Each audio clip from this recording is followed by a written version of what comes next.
Good morning mga kabady. Ayun po, nagtatanim na yung ating mga kasamaan, mananarim. Dami po sila. Ayun po mga kabady. Ang ganda ng tanim ng mga tauhan ni Ate Dore. Ayun, masinsin. Napakaganda mga kabady.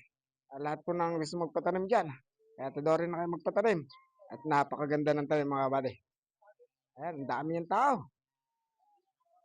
Ayun po yung aming mananarim. Ayan po sila mga kabady. Ito naman po ang naggagawa puhan na magbubunot mga kabady. Ayan. Ayan po mga kabady.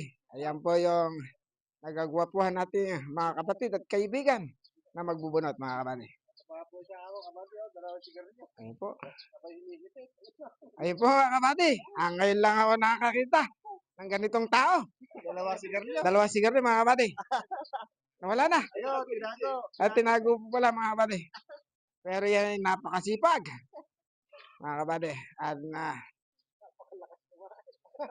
hindi, ano lang, okay lang. Okay lang, tama lang kasi malakas sa magtanim mga kabady. Ayun po, ito po ang ating pambato sa basketball na San Casimiro mga kabady. Si Reggie Sangil mga kabady. Mga kabady, kami bubunot na. Ayun po mga kabady, tayo bubunot na. Hanggang dito na lang po tayo. Ayun po, at salamat po sa inyong lahat mga kabady.